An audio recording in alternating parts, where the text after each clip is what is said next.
Radio.ie hosts the Irish History Show podcast because history matters. Radio turns 100 years young this year. Radio's history is powered by Radio Archives. For radio archiving solutions from people passionate about radio, visit radio.ie.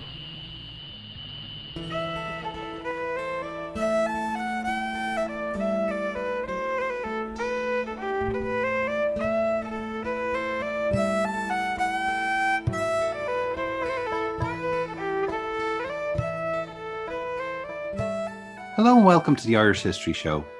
My name is Cathal Brennan, and as always, I'm joined by my co-presenter, John Dorney from theirishstory.com.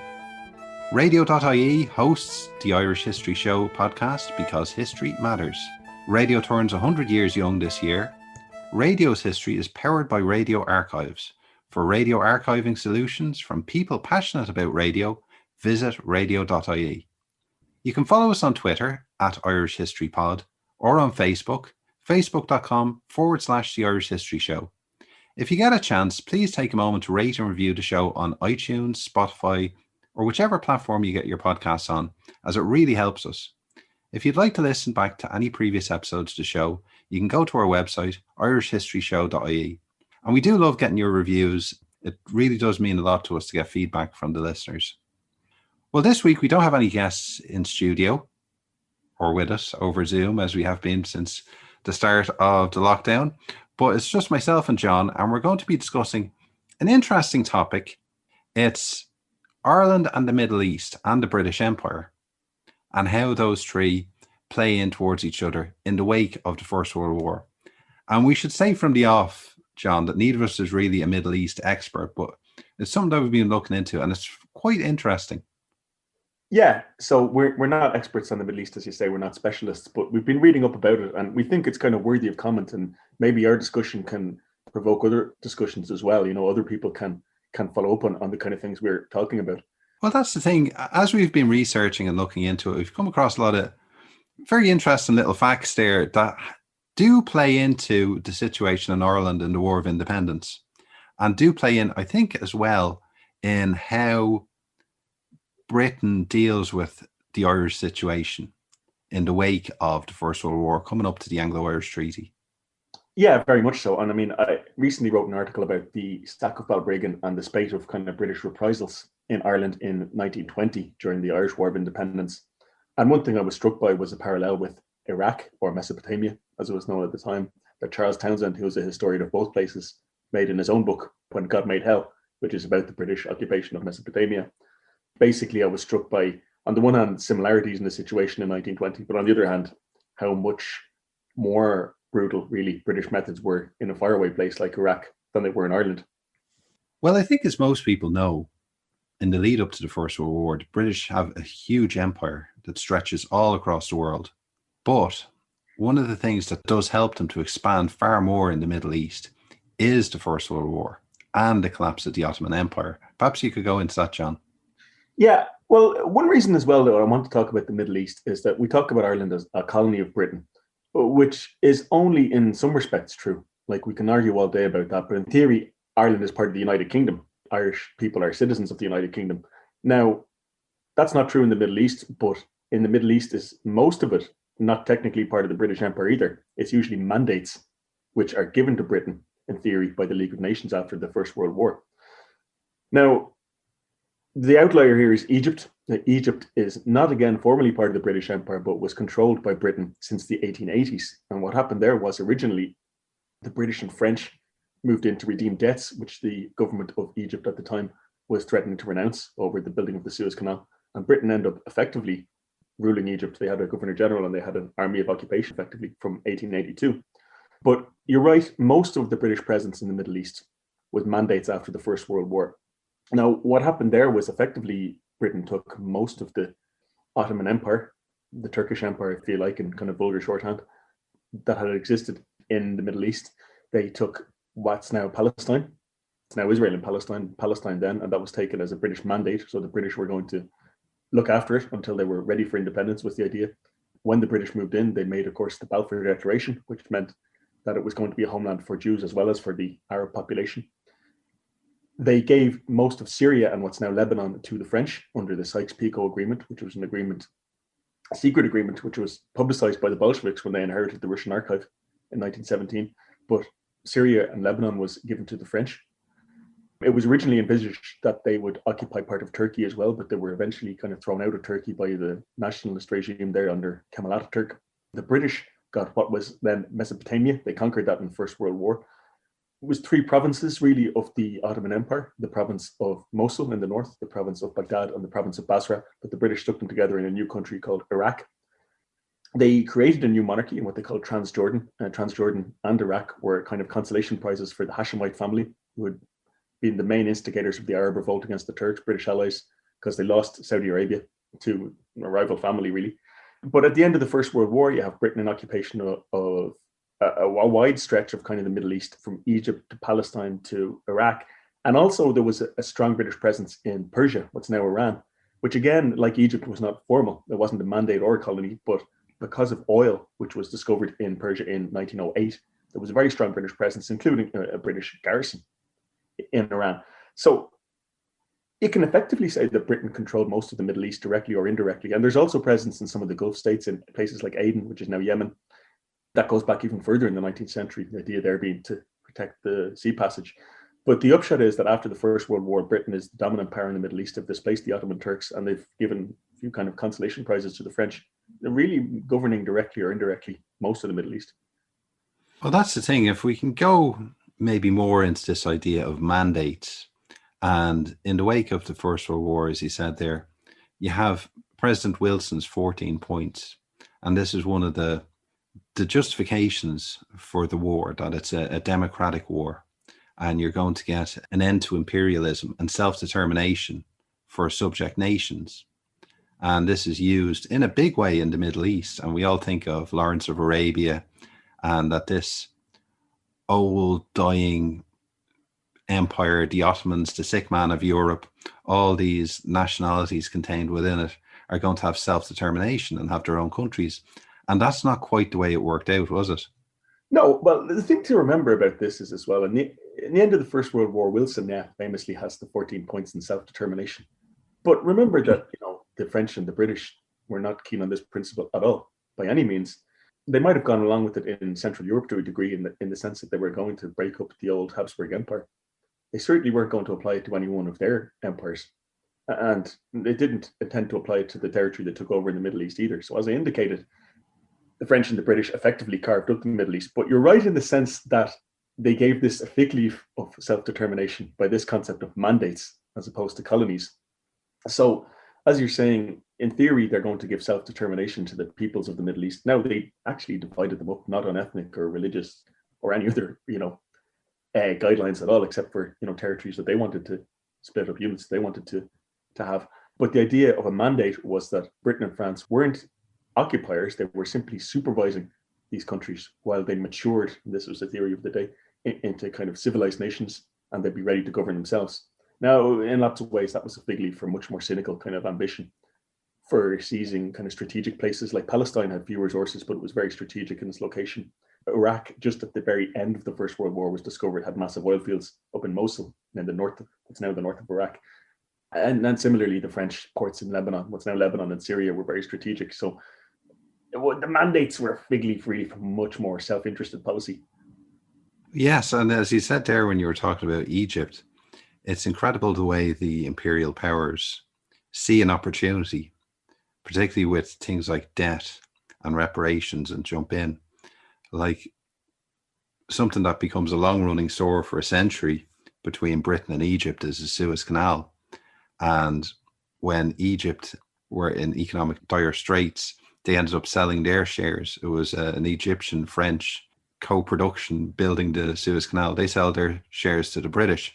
As a very short amount of time before British and French controllers are actually sitting in the Egyptian cabinet, calling the shots.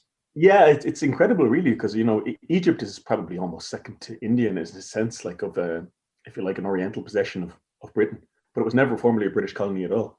It was formerly just the British were supervising the repayment of their debt. It's a funny one, but what kind of prompted direct British intervention there was back in 1882. There was a kind of nationalist Egyptian general who wanted to renounce this debt, and the British sent in the troops, and which is why they got the jump on the French, and they defeated them in the Battle of Tel El Kebir, which is still the name of a football club in Dublin, incidentally, based in Dalkey, which is a product of Irish soldiers who came back from that campaign. TEK United is the name of the Dublin football team. I always wondered what that stood for. Yeah, crazy, but I mean, it goes to show Ireland's point. Ireland is a part of the British Empire too.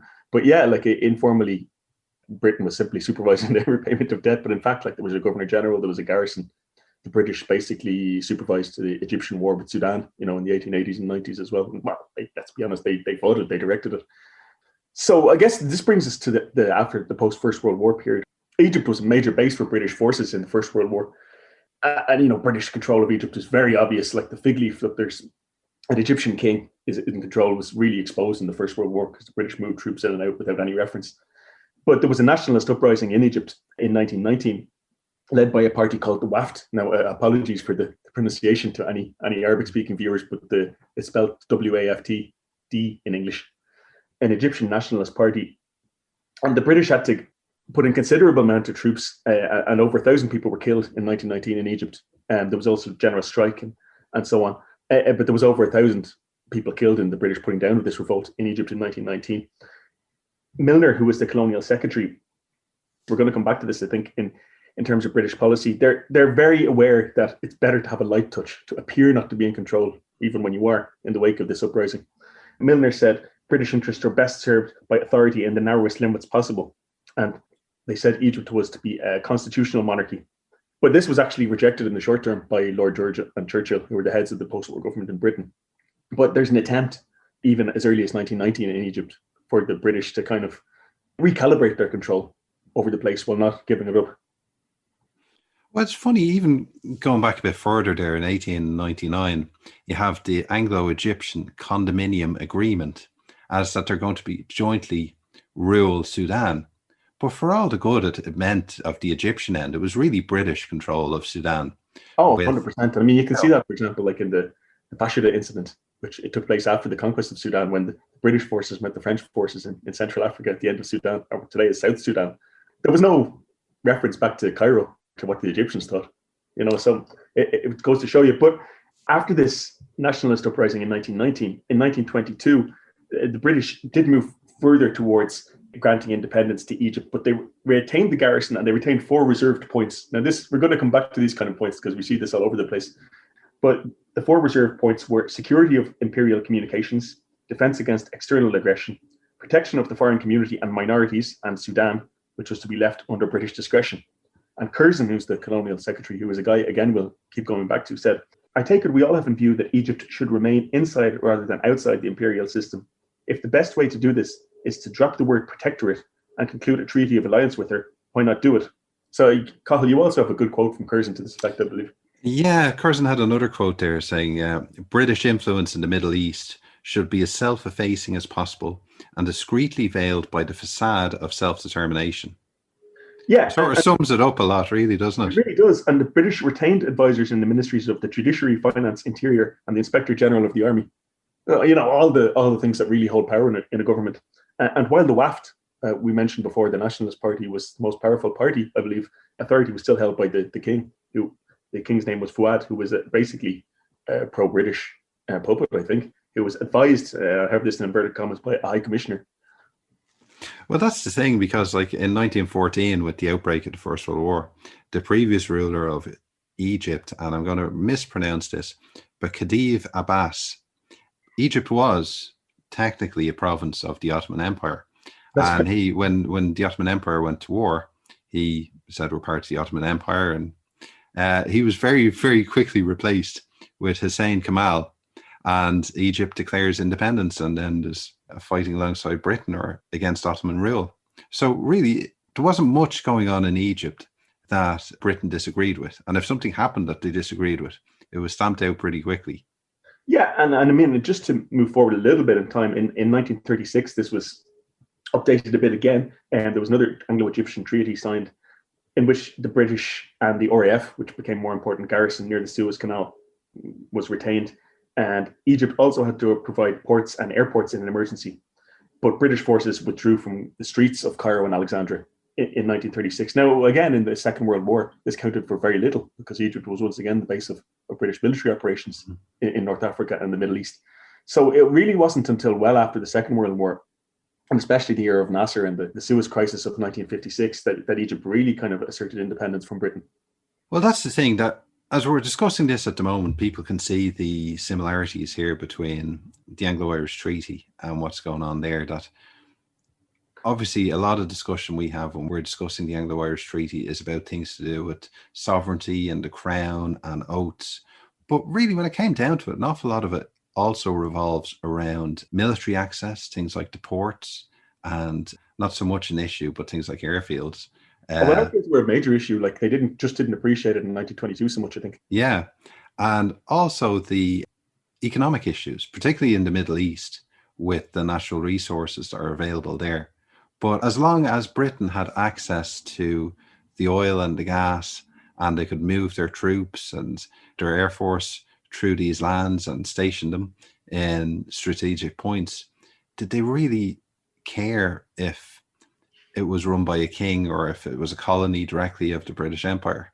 Well, they tended to have this very pragmatic attitude. And I want to come back to your comparison with the Anglo-Irish Treaty in a little while, if I may. But let's move on to Iraq, because we see a lot of the same kind of dynamics in Iraq as well. Now, we mentioned Iraq was a country that was created by Britain from 3 provinces of the Ottoman Empire that were stuck together after the First World War.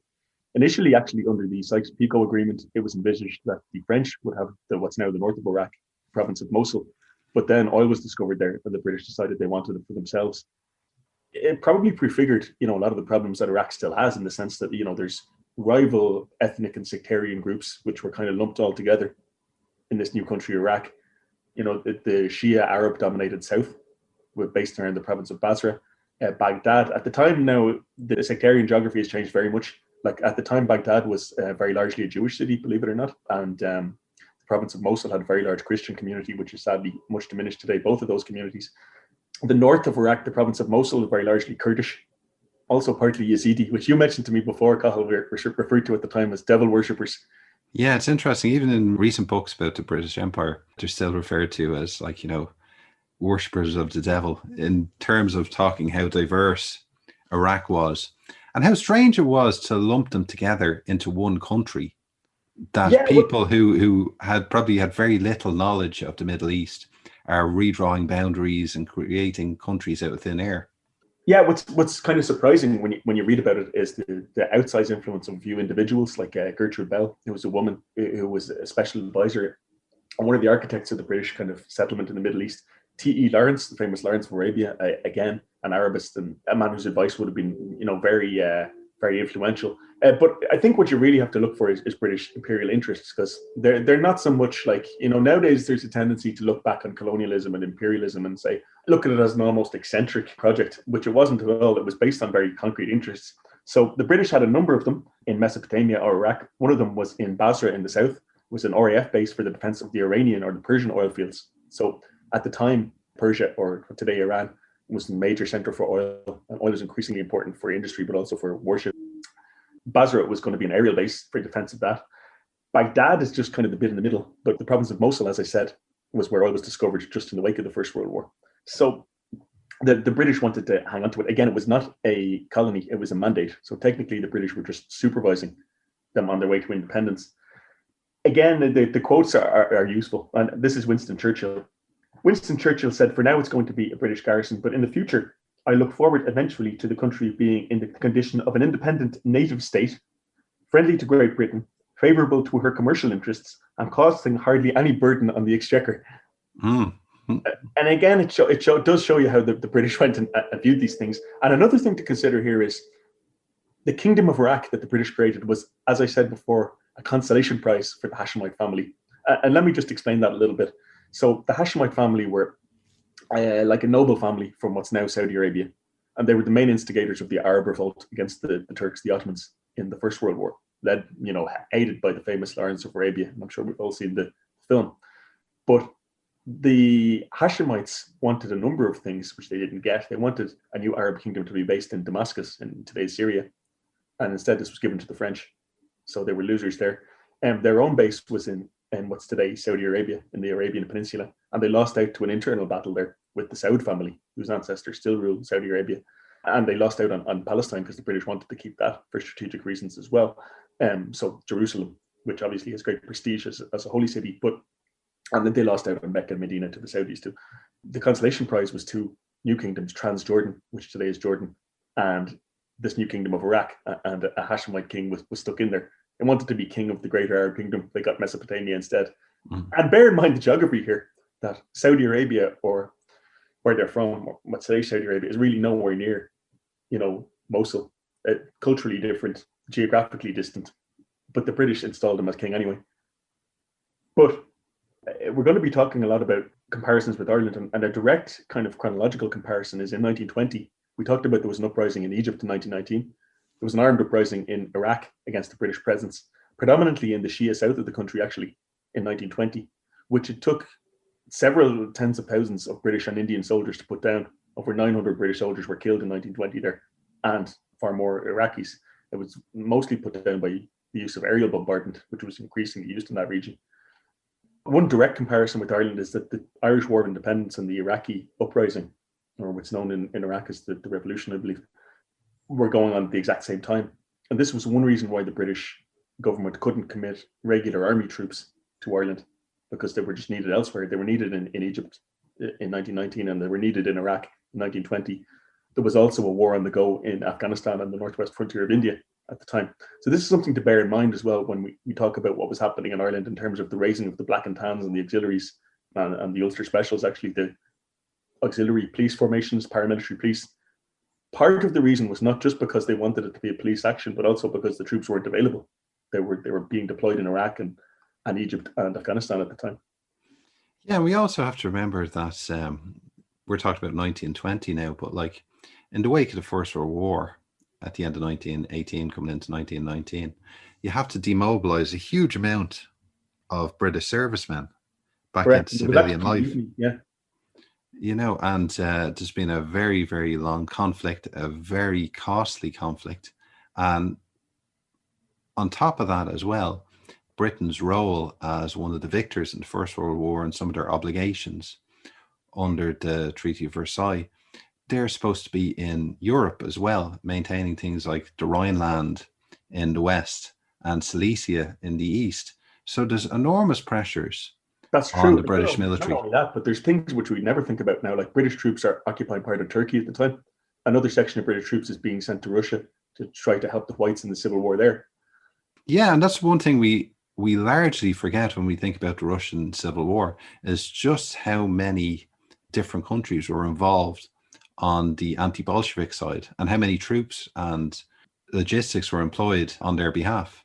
Yeah, and we'll come back to the kind of physical crossover between British personnel in Ireland and various other places, but some of them had come back from Mesopotamia, some of them had come back from Russia, and mostly they started to come back, the regular troops now, in kind of 1921, which also explains another thing about Ireland, why the military took a greater role in the latter part of the War of Independence versus the earlier part. Part of the reason is because the military was freer to do it now. So as we talked there about the Iraqi uprising, and I think one of the things that's interesting reading back about it is how unified the different groups in Iraq were in opposition to British rule. Like there was a huge crossover between Shias and Sunnis in opposition to the British. But one of the things we always talk about when we talk about the War of Independence is British reprisals and the conduct of the British in the War of Independence. How did that parallel in Iraq? Yeah, well, I suspect the further you go away from Britain itself, and especially remember Ireland is actually part of the United Kingdom, that which makes a big difference. The people are English speaking, they're white skinned, which is a very vulgar way to describe people, but it's the way they talked about them at the time, I'm afraid. And none of that applies in a place like Iraq. So what you see is basically the use of violence is much more brutal and indiscriminate. And it's bad enough in Ireland in 1920 and 21, but it's worse in Iraq. And I'm going to quote from Charles Townsend's book on the British occupation of Iraq, When God Made Hell. And the quote is from a member of the Manchester Regiment who, after Iraq, were actually sent to Cork. So that's another connection. This is a man called Brooking, and he talks about reprisals for an attack on British troops. Now, this particular account actually dates from 1916, so before the Great Uprising, but there was sporadic attacks on British troops throughout their occupation. They occupied Iraq from 1915 onwards. And he said, the modus operandi in response to an attack on British troops, the modus operandi is as follows. Artillery strafes the nearest village, where most probably the marauders came from. Sometimes they get the wrong village, which matters little. And after an hour or two's bombardment, a strafing party of infantry, the exact number depends on the size of the village, go and proceed to wipe out all of those who are foolish enough to wait for us. Gurkhas in particular like these jobs and can be relied on to scientifically dispatch all inhabitants, mostly per the kukri methods. The kukri was the Gurkha's knife. Bury them and burn down the village and have everything tidied up before we arrive. So Gertrude Bell, who I mentioned, was an Arabist and she was the primary political expert, remonstrated with Brookings, this officer, about the strafing policy, and he merely retorted with a half snort and half a twinkle, "You've been living with the politicals." So I guess one of the parallels is that the differences really with Ireland is that the military people got to do what they liked in a place like Iraq. Another difference really is the use of air power. So remember, Iraq is a vast place. It's much larger than Ireland. And the population of Iraq in those days was only 2.8 million. So it was actually less than Ireland, believe it or not. And the population of Iraq today would be considerably more, probably 10 or 20 times as many as Ireland.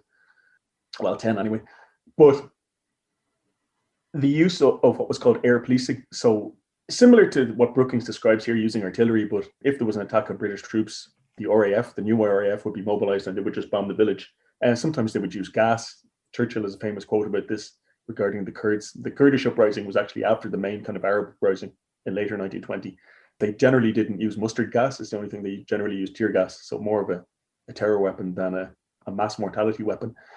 But the use of air policing was something that members of the military in Ireland wanted to do. And so Sir John French, who became the Lord Lieutenant in 1918 and was kind of really like a military governor up until 1920 when he was replaced by Hammer Greenwood. Well, not replaced rather, because Greenwood was the chief secretary, but replaced really as the most important official in Ireland.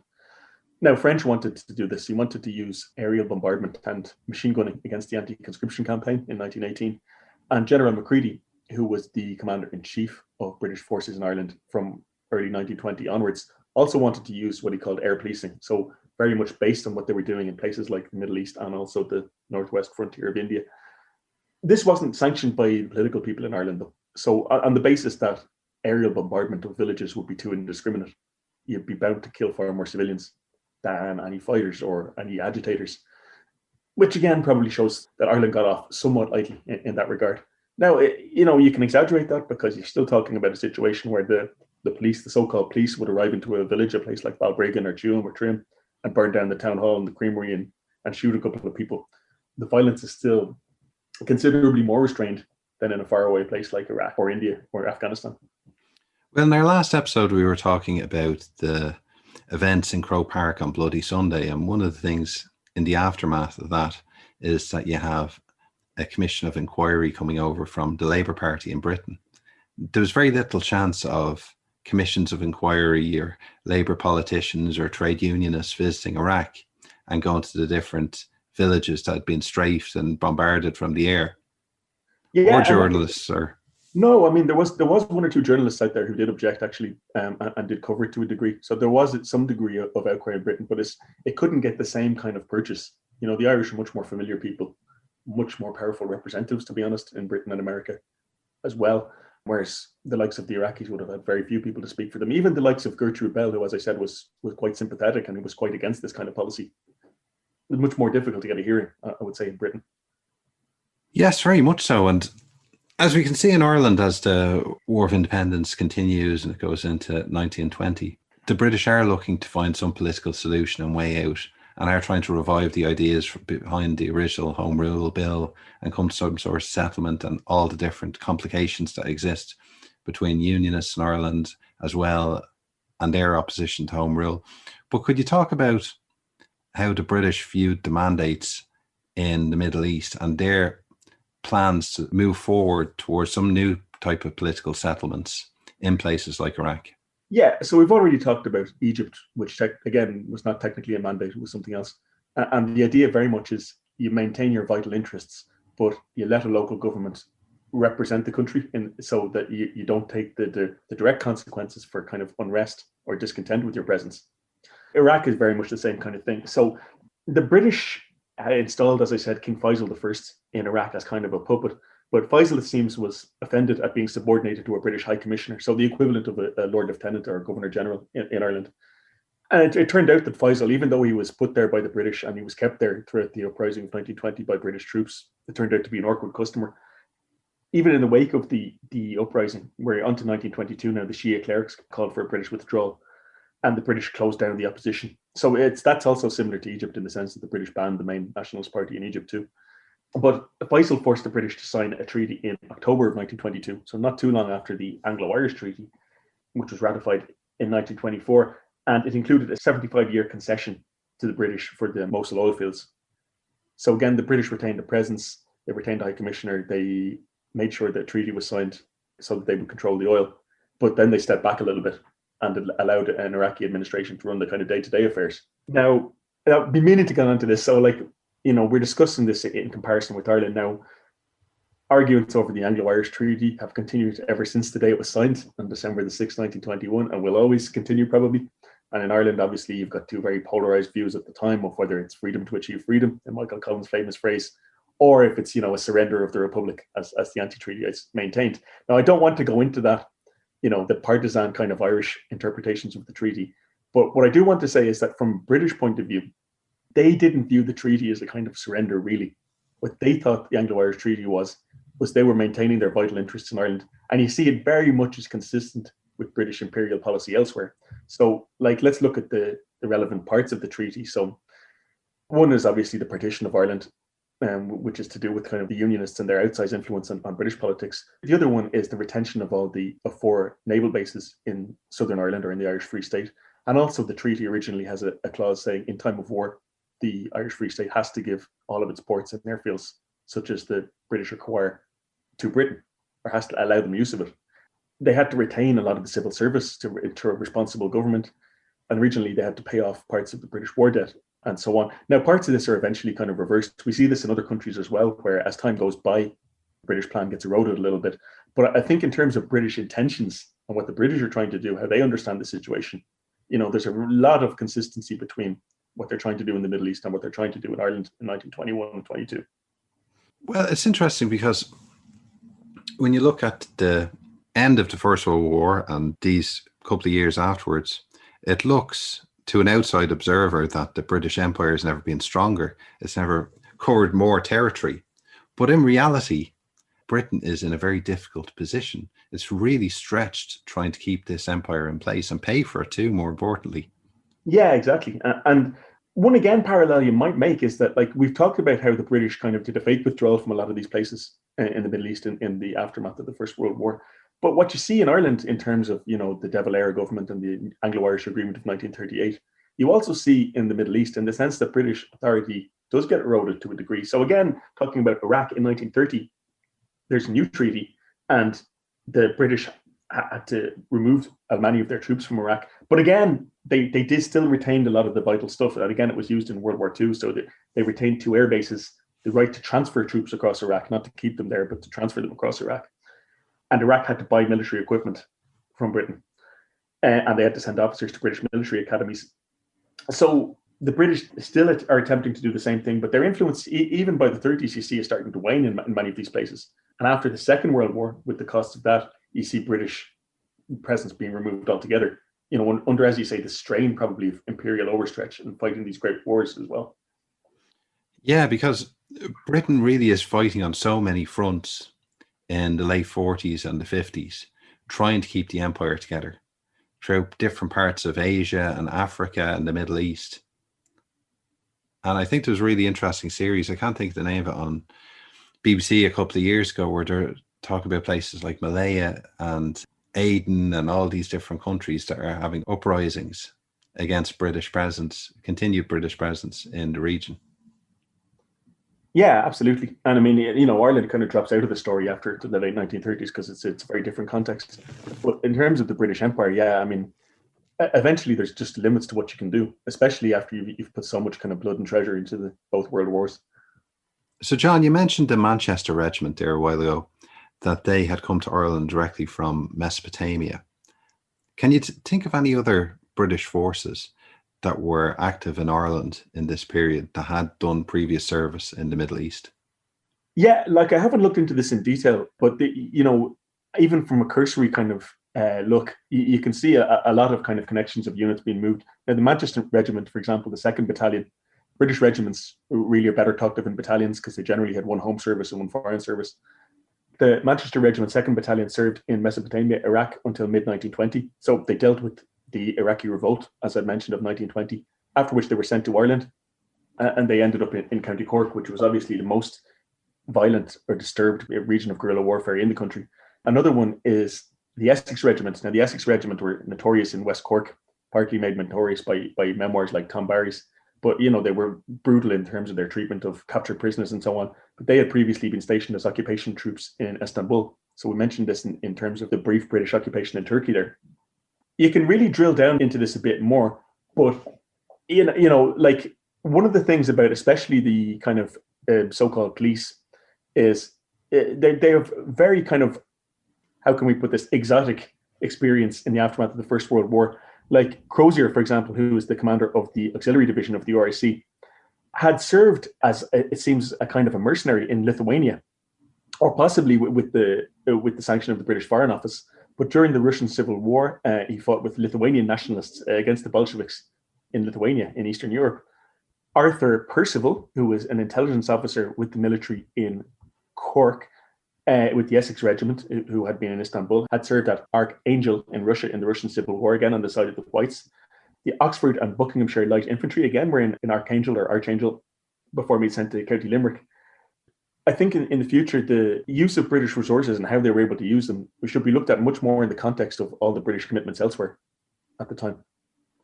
We don't tend to take into account the previous service of these regiments that are serving in Ireland and what has led them to this point, or the previous experience. Yeah, I mean, I think if we want to kind of round out the picture of what happens in Ireland, we have to look at the British Empire, and what was going on there, especially to get a kind of a realistic picture. One point that someone has made to me, Dara Gannon, I think, said this to me, is like, if you look at the British cabinet minutes from the First World War and the post-war period, Ireland is usually well down the list. And this should also inform how we're looking at it, but also in terms of what resources were available and what personnel served in Ireland and also in other places. And I guess a final point about that would be, like, we said that the repression in Ireland wasn't as bad as somewhere like Iraq or northwest frontier of India and so on. But it's really following the same playbook of kind of collective punishment. So we had the quote from Mr. Brooking of the Manchester Regiment before about how if there's shots fired at troops, the entire village gets punished. And if it's the wrong village, so what, kind of thing. And you do see that attitude an awful lot in Ireland from the new police and from the military to a large degree, especially in the kind of martial law area in the south. Well, when I was reading up about Egypt, one of the things that I found quite interesting, because at the moment we are commemorating a lot of these different reprisals like Balbriggan and Trim and the events in Bloody Sunday as well in Croke Park.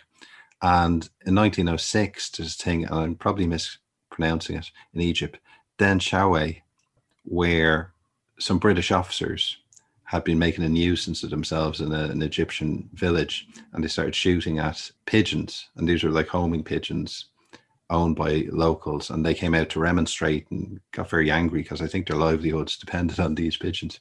And they ended up shooting the wife of one of the clerics in the village, and the villagers went mad and chased him, and one of the British officers had to run back to get help, and because it was a hot day, he collapsed and died of heat stroke arriving back at the headquarters. And some of the villagers were hanged, they were flogged, and one of the local Egyptian policemen that had given a truthful version of the story, he was imprisoned and lost his job. And but how much this sticks in the popular consciousness, I think one of the headlines they were saying in Egypt after the Suez crisis, when Britain and France finally left in 1956, was like, the pigeons have come home to roost. Whereas we're still talking about these reprisals 100 years later, and will be far into the future. But places like Iraq and Egypt and India, they have their own reprisal stories that we may not be aware of, but are very deep in the popular consciousness. Oh, absolutely, especially things like the Amritsar massacre, which was actually ordered by an Irish officer, unfortunately. So there's one more area that we haven't really spoke about at all, but it's another mandate run by the British, and that's Palestine. Absolutely. So Palestine is obviously controversial to this day, what the British did there, but it's the same idea as Iraq. It's a mandate rather than a colony. The British take it over from the Ottomans. I think Palestine, as far as I know, had been part of the same Ottoman province as Lebanon, modern Lebanon, and parts of Syria. But at the time, there was a very small Jewish population there. Some of the Zionist movement had just started to arrive. But in 1916, the British made famously by the Balfour Declaration, Arthur Balfour, who had previously, once upon a time, been Chief Secretary of Ireland, by the way, that Palestine was to be a homeland for the Jewish people without prejudice to the rights of the indigenous people there, the Arab population, which of course was a very contradictory statement. In the wake of the First World War, Allenby, the British general, famously walked into Jerusalem as if on pilgrimage when he took it in 1917. So they were well aware of the kind of symbolic significance of places like Jerusalem. But in the wake of the First World War, as a result of the Balfour Declaration, far more Zionists, Jewish settlers started to arrive, especially near Haifa and what today is Tel Aviv, and they started to set up their own settlements there. And one of the interesting connections there is that in 1922, when the RIC, the Royal Irish Constabulary, including the Black and Tans and the auxiliaries, was disbanded, and Sean Gannon has a very good article about this on the Irish Story, a lot of them, I think 700 to 800 of them, were recruited directly into the gendarmerie of the new British Palestine police. So they're basically the strike force of the new British police force in Palestine. And they were commanded by Henry Hugh Tudor, who had been the chief of police in Ireland from 1921 to 22. So there's a direct, again, physical connection there, but this time it's going the other way, going from Ireland. People who were recruited to do counterinsurgency in Ireland were sent over then to Palestine to do it over there. Initially, most of the trouble that they had was with the Arab population rather than the Jewish population, because in effect, the British were the protectors of the Jewish settlements there. Now, if we fast forward a couple of decades, you see a different kind of dynamic because the Zionists, or what would become the Israelis, come to view the British as occupiers and they come to fight them, or some of them do. But in the 1920s, that's not really the case. The British are protecting the Jewish settlements that are there. And while some British officers certainly would have harbored anti-Jewish prejudice and been Arabists and so on, the fact of the matter is that most of the repression was directed against the Arabs. Again, Sean Gannon talks about this in his article. The Arab revolt in the 1930s, the repression is often compared when it went on in Ireland. Some of the personnel are the same. Some of them have moved on by now. But it's referred to as black and tannery in Palestine. But again, it's mostly directed against the Arab population rather than the Jewish population. It's a very good article, and you can see how much the reputation of the Black and Tans follows them into Palestine. Yeah, it's incredible. Like that, the political authorities in Palestine were actually appalled by the recruitment of the Black and Tans to Palestine, because they thought this would besmirch the name of our mandate before we even get started, which shows the terrible publicity that the Black and Tans created, really. Yes, and not just the body of men, the Black and Tans, but Tudor as well. He really is identified with the Black and Tans for the rest of his life. That's right, yeah. And even there's rumours that when he retired to Canada, that supposedly people went over from Ireland to try to kill him, which is probably not true, but it's interesting that people will believe that story, though. But in terms of Palestine, though, it's a little bit different because of this thing of two communities, and some people have compared it to Northern Ireland to Ulster in that respect, but it's really not that similar in truth, I would say, no? Yes, I think that's quite dubious, that parallel. Yeah, I mean, like, people are always looking for parallels and to help them understand, but like, one parallel, I suppose, is that the British managed to get out of Ireland by way of partition, and eventually in the 1940s they envisaged that they were going to get out of Palestine by way of partition as well, which didn't work out at all as the British thought it was going to, though. Well, partitions don't tend to work out as people envisage them, if we think of India as well. Right, yeah, and another great example of British disengagement. But I mean, I suppose we should finish up, though, if we're going to talk about Palestine, to talk briefly about what happened in the 1940s there. So the British mandate in Palestine ended in a very awkward manner in the end, in the sense that they faced kind of insurgency from two sides. So in the late 30s and 40s, they tried to stop Jewish immigration, which provoked an armed response from some of the Zionist movement, the so-called revisionist Zionists, the Irgun and so on, who started in the wake of the Second World War attacks on British troops. So the British ended up fighting them. And finally, this led to the British pulling out before they had even secured this partition of Palestine, which they envisaged, and letting the two sides fight it out in 1948, fight it out among themselves, which I guess they've been doing ever since. But Palestine, I suppose, is a bit different from a place like, say, Iraq or Persia or even Egypt, in the sense that there was vital natural resources, or the Suez Canal in the case of Egypt, that the British really wanted. There probably wasn't all that much that they really wanted in Palestine, I would say. Yes, very true. And I think one of the things we can see as well as the British Empire recedes almost completely in the 50s and into the 60s is that it doesn't collapse entirely. The soft power aspect of it, the economic interests, you have big companies like British Petroleum still having a major role in places like Iran and other Middle Eastern countries. And the military aspect of things is almost privatized in some of these Middle Eastern kingdoms. Yeah, we need a whole other episode to talk about this, but like the afterlife of the British Empire goes on for quite a long time. Now today it's almost gone, it's almost disappeared. But like they don't withdraw from the last bit of their Middle Eastern territories until the 1960s, places like Aden and Oman and places like that. And as you said, the armed forces in most of these places was dominated by British trained, and in some cases actual British officers, up until well into the 1970s in most cases, except in places like Iraq, where there's a Ba'athist military coup in the 1950s. But a place like Jordan, for example, would have been a British satellite really probably until the 1980s or later. But you still have a lot of these Middle Eastern royals sending their kids to Sandhurst to be educated in the British traditions of the military. Yeah, I mean, although I suspect that American influence is much more important in recent decades. Yes, I can't think of the name. Adam Curtis did a very interesting documentary about that for the BBC, about the role of the British, particularly in the whole area of mercenaries. Yeah.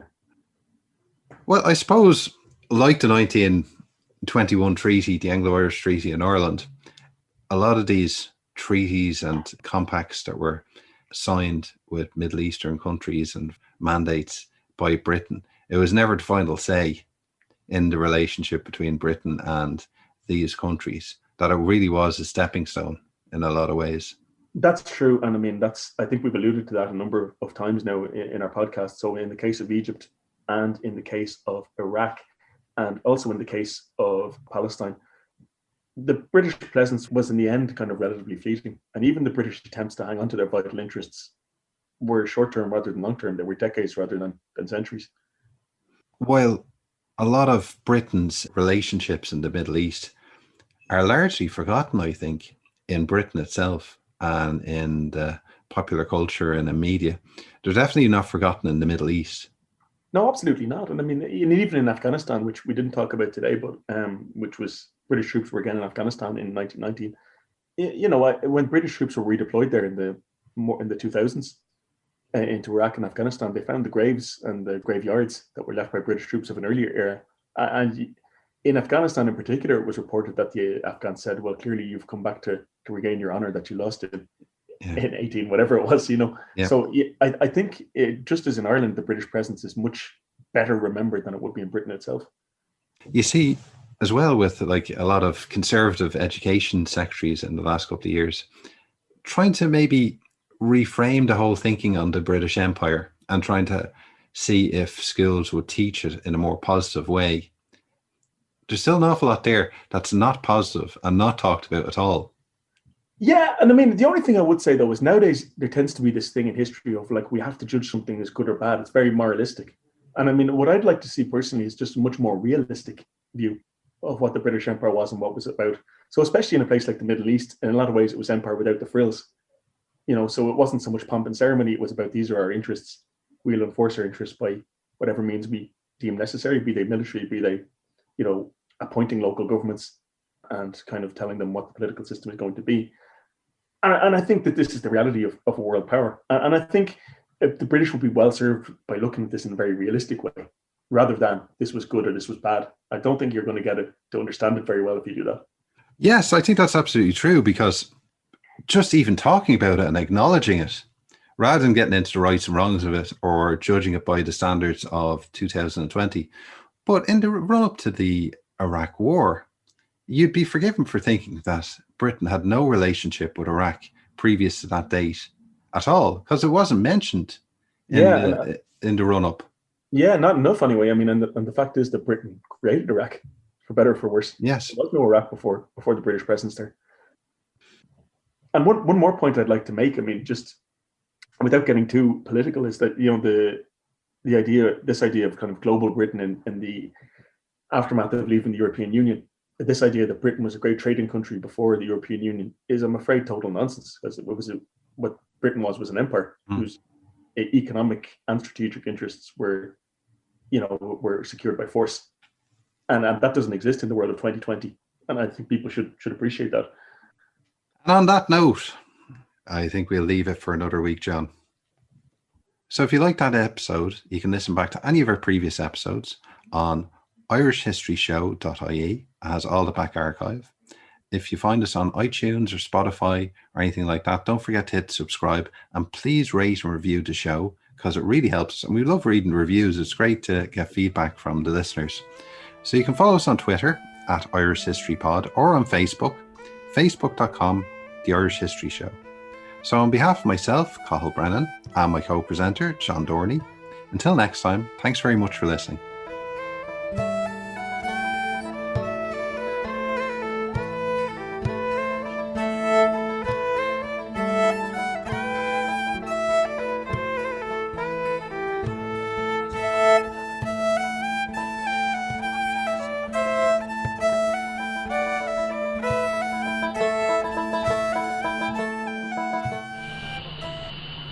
Radio.ie hosts the Irish History Show podcast because history matters. Radio turns 100 years young this year. Radio's history is powered by radio archives.